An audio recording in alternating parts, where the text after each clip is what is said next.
Assalamualaikum warahmatullahi wabarakatuh. Alhamdulillah, umat muslim diberi karunia Al-Quran sebagai petunjuk hidup. Menjalani hari dengan pedoman yang selalu terjaga ini adalah mukjizat yang Allah turunkan kepada Nabi Muhammad SAW untuk disampaikan kepada umatnya. Tak ada yang mampu menandingi keindahan kata-kata yang tercantum dalam Al-Quran, karya Allah Subhanahu wa Ta'ala. Meskipun ada yang memiliki kejeniusan, namun apa gunanya jika Al-Quran, kitab yang kita cintai, dijadikan bahan ejekan oleh beberapa orang? Apa motif mereka melakukan tindakan keji itu dan hukuman apa yang menanti mereka jika mereka mencemooh kitab suci umat Islam?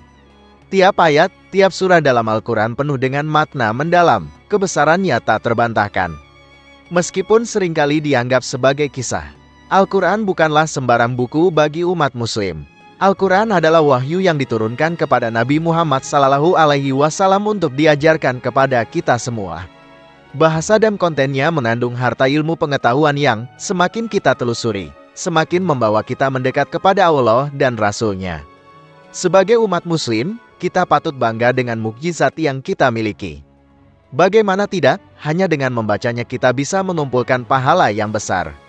Seperti yang disampaikan dalam hadits Rasulullah SAW, barang siapa membaca satu huruf dari Al-Quran, ia mendapat satu kebaikan, dan kebaikan itu bernilai 10 kali lipat.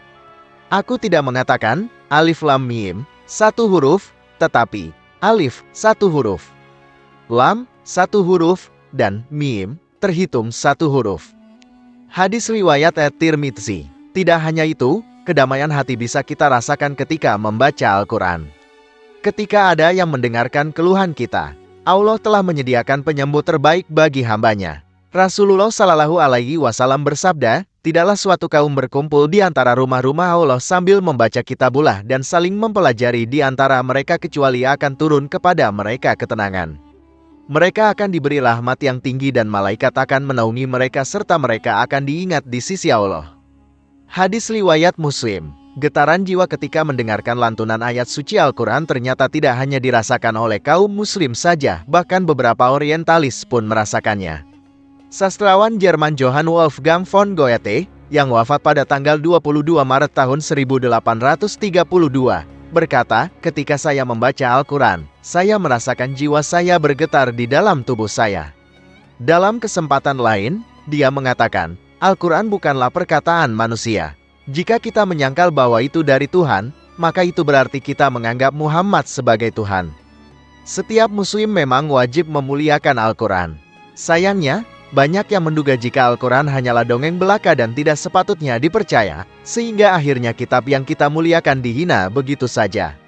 Allah Subhanahu wa Ta'ala telah menyiapkan ganjaran bagi mereka yang dengan entengnya meremehkan Al-Quran. Mereka telah diperingati oleh Allah dalam 2 butir ayat, yang artinya, dan jika kamu tanyakan kepada mereka tentang apa yang mereka lakukan itu, tentulah mereka akan menjawab, sesungguhnya kami hanyalah bersenda gurau dan bermain-main saja. Katakanlah, apakah dengan Allah, ayahnya, dan Rasul-Nya kamu selalu berolok-olok? Al-Quran, Surah At-Taubah, ayat 65-66. Beberapa ulama seperti Imam Malik juga pernah menegaskan bahwa orang-orang yang dengan angkuh merendahkan Al-Quran berhak diberi label kafir.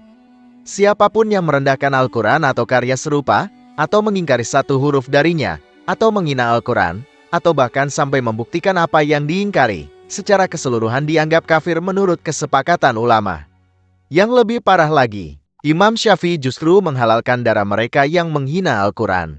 Siapa yang menyebut Al-Quran atau Nabi Muhammad sebagai utusan Allah, atau agama Allah dengan sesuatu yang tidak pantas, telah melanggar perjanjiannya, dan darahnya telah dihalalkan serta dibebaskan dari kewajiban-kewajiban kepada Allah Subhanahu wa Ta'ala dan Rasul-Nya.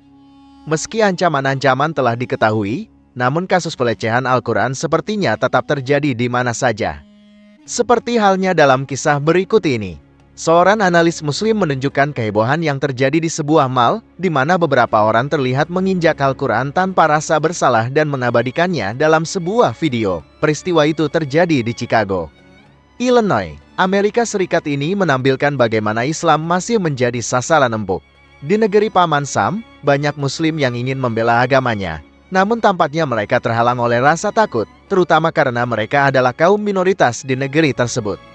Islamophobia di Amerika Serikat memang bukanlah hal yang baru. Dua peneliti, Al-Haif dan Bassem Al-Hafaji, pernah melakukan survei nasional yang mengambil sudut pandang tentang bagaimana Muslim di Amerika Serikat hidup dengan Islamophobia.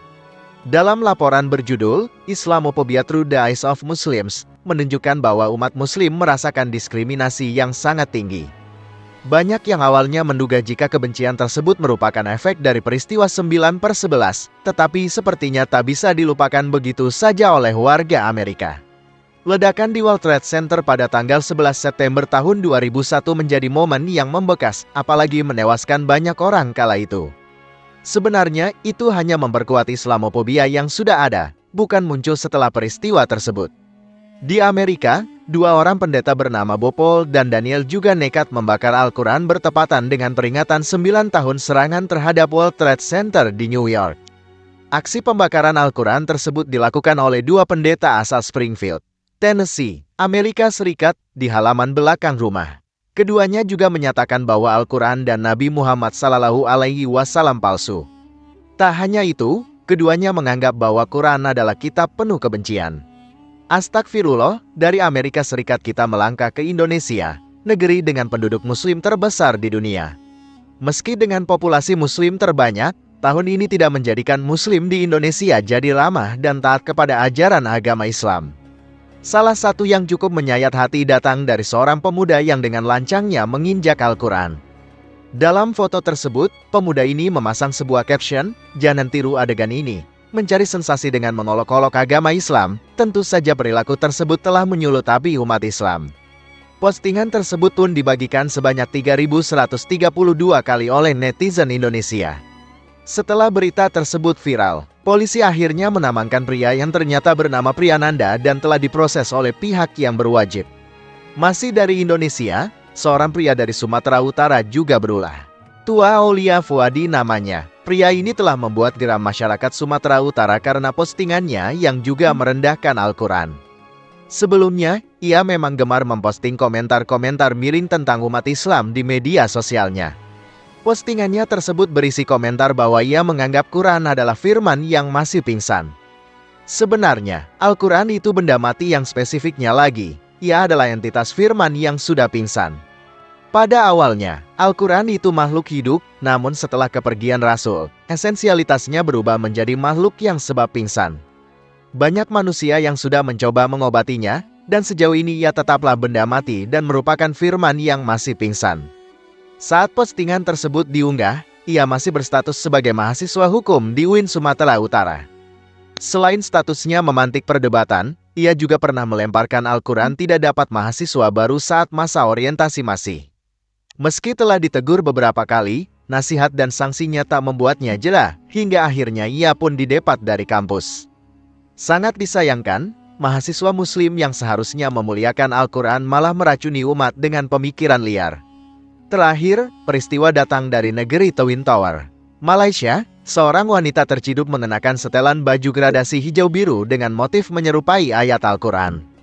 Peristiwa ini berlangsung di Hiro Taman Dagan Ampang, Malaysia, dan otomatis menghentikan aktivitas orang-orang di sekitar karena bajunya yang mencolok. Seorang pria Arab pun mendatangi wanita tersebut, memberikan simbol larangan, namun sepertinya wanita tersebut terlalu menghiraukan larangan tersebut dan malah tetap tersenyum sumringah di depan kamera, seolah-olah tak terjadi apa-apa. Inilah tingkatan penghina Al-Quran yang telah memporak-porandakan hati umat Islam. Semoga Allah memberikan hidayah untuk mereka serta menjaga kita dari perbuatan hina tersebut, sahabat beriman. Pernahkah Anda melihat dengan langsung kejadian serupa? Demikian pembahasan kali ini. Semoga bisa bermanfaat untuk kita semua. Amin ya rabbal alamin. Jika kamu memiliki pendapat terkait pembahasan kali ini, tulis pendapat kamu di kolom komentar di bawah ya. Terima kasih telah menonton video ini. Jika kamu menyukai konten ini, jangan lupa untuk like, share, dan subscribe ya. Terima kasih dan sampai jumpa dalam video berikutnya.